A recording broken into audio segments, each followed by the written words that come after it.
Let's go to some business news. It's going to be important today because we're going to start in the UK. The central bank is expected to cut interest rates later, isn't it? It'll be the first interest rate cut since 2009. If it happens, and whether it will happen, it's considered a near certainty by experts. The Bank of England is ready to act this in the wake of the Brexit vote and the effects that it's having on the British economy. Now, the bank is expected to cut rates in half from its current level of 0.5% to 0.25%. That will be a new record low for interest rates. Now, we're expecting this rate cut as a result of a series of surveys about the British economy, which has shown the effect post the Brexit vote in July. 3 separate surveys of 3 major sectors of the British economy, all showing a slowdown in activity in July. Particularly of concern is the most recent one of those. That's to do with the services sector. Services make up 70% at least of the British economy, and we're seeing a huge slowdown in activity there in July. Hang on a minute though, Stephen, because we've been disappointed with this before, haven't we? We have. We were expecting action from the central bank also back in July, when in fact the Bank of England's Monetary Policy Committee voted 8-1 against an interest rate rise. They said at the time they didn't have the economic data to be able to make that decision yet. Of course, now we've had all these surveys come out. The Bank of England will be conducting its own research as well, and will have found the same results as this Purchasing Managers Index from IHS Markit. We can expect they're also going to give us an update on their forecast for the rest of the year, as well as how they see things panning out now that they have those figures. So why would they do it? What does lowering the rates actually do? And most concretely, it means that borrowing gets cheaper, but also that if you have savings in the bank, they're going to earn you less interest. Now, the idea is to try and make people spend money, because if people spend money, it'll help to prop up the economy, whether by borrowing or by spending their savings. The Bank of England will want to be careful, though, that they don't leave people wanting to take their money out of banks and simply just hang on to it for a rainy day, which can happen in uncertain times.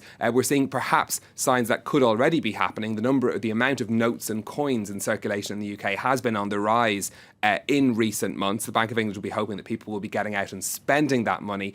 The other effect we might see is in the value of sterling. There's already been a big drop in sterling since the Brexit vote, but potentially we are expecting that if lower interest rates are the policy, or perhaps other action from the central bank, that could weaken sterling even further, and that might affect consumers, because if sterling is weaker, imports become more expensive, which means that consumer prices could go up as well. Sure, we're going to get some big blips on the markets today because of this. How have they been trading ahead of it though? The market's largely pricing in, or expecting, this interest rate cut to come from the Bank of England. This is the picture on the currency markets a short time ago. The pound trading pretty steady at $1.33, although we could see big moves if we get any surprises from the Bank of England. On the stock markets, shares in Europe starting the day in the green, up a little. London's FTSE 100 close to the flat line though, just up by 0.1%.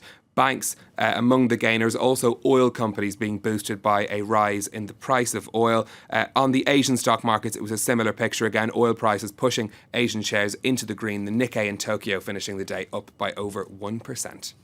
New story for you now. Here in France, more towns and cities trying to get their cut of the success of Airbnb. Since the start of this month, 18 more French towns and cities will be earning tourist taxes on Airbnb rentals. They include holiday hotspots like Cannes and Biarritz.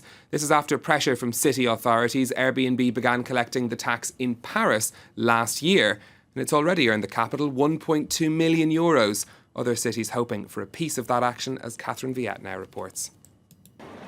Annecy, with its lake, old city centre and canals, is a popular summer destination, but its charm appeals year-round as well. Around 1,000 apartments are rented via Airbnb, like this little house in the heart of the city centre. Just over €200 per night for 5 people. Now the owner must pay the tourist occupancy tax. It must be incorporated into our price. So in effect, one must pay a little bit more, just under €1 per night per person for their stay here. My apartment is on the 3rd floor. This other owner rents an apartment for €70 a night. He has nothing against the tax collection as long as it doesn't cut into the money that he earns. I set my rate at 75 euros a night. After the occupancy tax, it's all the same to me. As long as I come out the same, it's okay. Just an hour from Annecy lies Chamonix, at the foot of Mont Blanc. Like in Paris, Airbnb has been collecting the tourist tax here since last year. after coming under pressure from local hotels who say the competition from Airbnb is unfair. But it's been a mixed bag. It's just the beginning. But anyway, the competition is still unfair because the state demands that the hotel sector pays VAT. And that's not the case for Airbnb rentals. Since Airbnb started collecting the tourist occupancy tax, Chamonix has received 100,000 euros. Annecy is hoping to see its coffers rise by a similar amount.